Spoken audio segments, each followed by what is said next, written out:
नमस्कार मित्रांनो, मी मराठी माणूस प्रदीप. राम मंदिरामध्ये चोरी झाली या सगळ्या गोष्टी आतापर्यंत आपण ऐकत आलो. अनेक जण मला देखील म्हटले की तू मोठा हिंदुत्ववादी आहेस, तर मग हिंमत असेल तर या सगळ्या प्रकरणावरती बोल. मी मागे व्हिडिओ टाकली होती, पण काय होतं माहितीये का, त्याला व्ह्यूज वगैरे कोणी म्हणजे असं जात नाही, त्याच्यामध्ये लोकांपर्यंत पोहोचत नाही. आणि मग त्यांना वाटतं की बाबा हा बोलत नाही, किंवा ही जे हिंदुत्ववादी लोक आहेत, हे हिंदुत्ववादी युट्यूबर किंवा ही जी लोक आहेत, ही त्यांचं असं काही घडलं की मग ते अजिबात त्याच्यावरती बोलत नाहीत.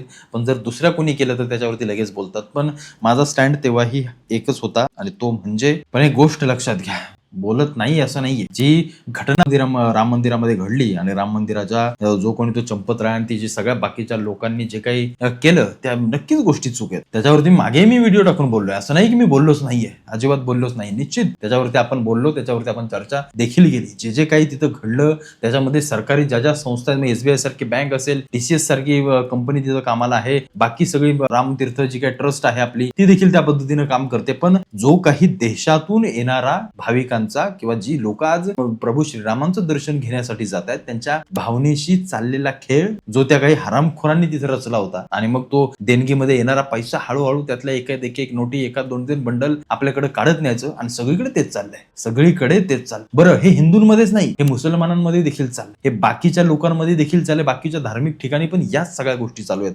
धर्माच्या नावाखाली लोकांना भावनिकतेनं खेचून घ्यायचं, आणि त्याच्यानंतर मग अशी लूट करायची. पण मी काय म्हणतो, माझं वैयक्तिक मत, जे मी मागच्या व्हिडिओ मध्ये देखील म्हटलं, की आपल्याला एखादी गोष्ट 10 रुपये तुम्हाला दान करायचे, बरोबर की नाही, की आपल्याला असं वाटतं की आपण देवाच्या तिजोरीमध्ये आपण हे 10 रुपये टाकावे, जेणेकरून आपल्या धर्माच्या कामासाठी येतील. निश्चित टाका, नाही असं नाही, निश्चित टाका. मी म्हणतच नाही की अशा पद्धतीने तुम्ही काय टाकूच नका, पण तसाच पैसा, त्याच पद्धतीचं दान सतत त्याच ठिकाणी टाकण्याऐवजी माझं असं वैयक्तिक मत आहे, ज्या सेवाभावी संस्था आहेत, जिथं गरजूंना अन्न दिलं जात आहे, जिथं गरजूंना कपडे दिले जात आहेत, जिथं कुठेतरी प्राणी मात्रांसाठी काहीतरी केलं जात आहे, जिथं जंगल वाचवण्यासाठी, पर्यावरणासाठी ज्या संस्था झगडत आहेत, त्या सगळ्या लोकांना डोनेट करायला शिका. ते देखील देवाचंच पुण्याचं काम आहे, एवढं लक्षात असू द्या.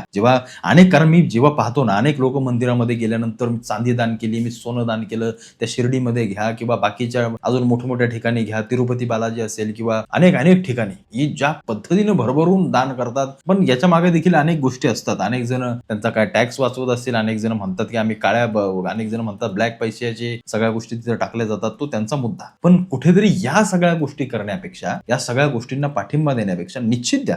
समजा तुम्ही 10 रुपये कमवता, त्यातला 1 रुपये किंवा 50 पैसे तुम्ही निश्चित त्या कामाला द्या. पण बाकी जो पैसा उर्वरित तुम्ही अजून देताय ना, ज्या काही गोष्टी अजून तुम्ही अति करताय ना, त्या गोष्टी करण्यापेक्षा सेवाभावी संस्थांना किंवा या सगळ्या लोकांना तुमची मदत जर झाली, तर अजून आपल्या देशामध्ये काहीतरी चांगलं काम घडेल. कारण प्रत्येक ट्रस्टमध्ये, प्रत्येक धार्मिक ट्रस्टमध्ये म्हणतोय मी, प्रत्येक धर्माच्या ट्रस्टमध्ये किंवा प्रत्येक ठिकाणी अशी लोक बसलेली असतात, जी लोक आपले फक्त खिसा भरण्यासाठी, आपल्या सगळ्या गोष्टी करण्यासाठी सगळं काम करत असतात. त्यातला फक्त दाखवताना असं दाखवायचं की आम्ही या पूरग्रस्तांना आम्ही एवढी मदत केली, आम्ही त्यांना एवढं मदत केली. अरे ती मदत 100%तली 1% असते फक्त. बाकीचे काय होतं, बाकीची गोष्ट कुठे जाते? या ट्रस्टवरती बसलेले अध्यक्ष वगैरे, ही सल्लागार, जे कोणी खजिनदार फिजिनदार, यांची जमीन जुमला, यांच्या कधीतरी जाऊन प्रॉपर्ट्या बघा किती मोठ्या प्रमाणामध्ये गुंडवून ठेवलेलं असतं या सगळ्या लोकांनी. राजकारणासाठी किती मोठ्या प्रमाणामध्ये हा पैसा वापरला जातो. राम मंदिरामध्ये चोरी झाली, ते आभूषण वगैरे काही नाही, ते आभूषण वगैरे काही चोरलेली नाहीये, ती अशी जशीच्या तशी आहेत. जे काही चोरी झाली किंवा जे काही यांनी पैशाच्या फक्त गफलत केली ना, ती त्या कॅल्क्युलेशन मध्ये आढळली. आणि त्याच्यामुळे यांनी जो काय एक बंडल ज्या काही गोष्टी चोरत नेल्या ना पैशाच्या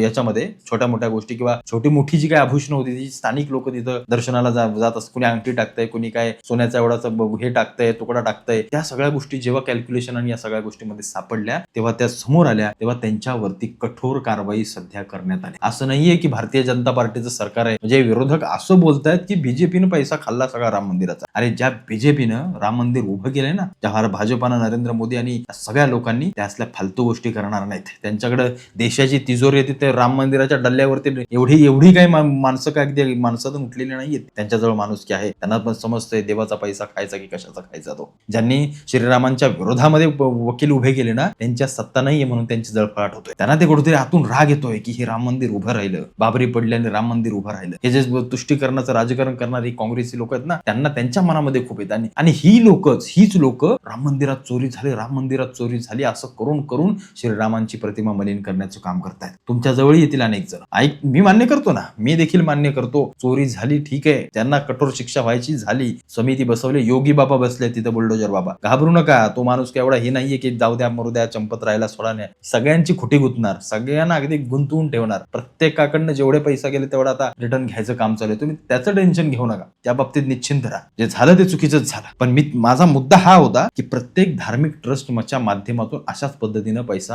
आणि या सगळ्या गोष्टी घेतल्या जातात आणि तिथली लोक मोठी होतात. काय फक्त राम मंदिरातच चोरी झाली, बाकीच्या सगळ्या गोष्टी मध्ये कुठं काय गफलत होत नाही, कुठं काय खालीवर होत नाही? निश्चित होतं. भावनेचा पैसा, लोक ज्या भावनिकतेनं प्रभू श्रीरामांना आपला पैसा टाकतायत ना, त्यांची भावना देवापर्यंत पोहोचली. ज्यांनी त्याचं काय करायचं तो देव बघून घे, तुम्ही त्याची चिंता करू नका. पण त्याच्या आडून प्रभू श्रीरामांचं नाव जे काही खराब करण्यासाठी जे काही बाहेर उतरवलेत ना सगळे लोक, ते सगळ्या गोष्टी आम्हाला समजतात. आम्हाला देखील किंमत आहे. मी मान्य करतो की त्या हरामखोर लोकांमुळे ते झालं, त्यांना शिक्षा झाली पाहिजे, आपण त्यांचं नाव खराब करूया. पण हे जाणून बुजून जे काही प्रभू श्रीरामांना टार्गेट केलं जातंय ना आणि लोकांना भडकवलं जातंय, म्हणजे डायरेक्ट देवाच्या विरोधामध्ये उभं केलं जातंय की तुम्ही राम मंदिरात कशाला जाताय, तिथं सगळ्या चोरीचा चोर सगळे अशा गोष्टी करून जे काही लोकांना भडकवलं जातं, मॅन्युप्युलेट केलं जातं ना, हे सगळं करणारी ही सगळी लोक, यांना मला कान उघडून सांगायचंय किंवा तुम्हाला हिंदू म्हणून मला सांगायचंय की अशा जेव्हा तुमच्याजवळ गोष्टी येतील तेव्हा त्याच्यावरती निश्चित बोला. चोरी करणारी तुमच्या आमच्यासारखी मनुष्य जातीतली काही घाणेरडी लोक असतील, निश्चित असतील, पण याचा अर्थ आपण देवाला याच्या चौकटीमध्ये आणून उभं करणं हे योग्य वाटत नाहीये. याच्यातून आपल्या देवाचं, आपल्या धर्माचं जाणून बुजून नाव खराब करण्यासाठी सगळी एकवटलेत, सगळी बाहेर पडलेत. चोरी चोरी चोरी चोरी करून 100,000 मला मेसेज टाकले असेल, काय तुझं काय झालं, चोरी बोलत नाहीत, काय झालं चोरी बोलत नाहीस. आम्ही काय एवढे मूर्ख नाही आहोत चोरांना साथ द्यायला, एवढे काय आम्ही काय नीतिमत्ता गेलेली नाही कुठल्या गोष्टीची. सुशिक्षित आहोत, चांगल्या घरातली माणसं आहोत, आम्हाला देखील कळतं. आम्ही काय एवढे आंधळे नाही आहोत की आम्हाला अगदी काही सगळ्या गोष्टी दिसतच नाहीत. जे चूक आहे ते चूक आहे, जे बरोबर आहे ते बरोबर आहे. त्या लोकांना कठोर शिक्षा झाली पाहिजे आणि ती होते. त्यांच्यावरती कठोर गुन्हे देखील दाखल केले योगी बाबांनी. पण त्याच्या आडून जे काही राम मंदिराला किंवा प्रभू श्रीरामांना मलिन केलं जातं हे आम्ही सहन नाही करणार, निश्चित नाही करणार. लुटेरे तर काय प्रत्येक धर्माच्या याच्यामध्ये लुटेरेच आहेत, प्रत्येक धर्मात आहेत. असं नाही की कुठल्या एकाच धर्मात आहे विशिष्ट,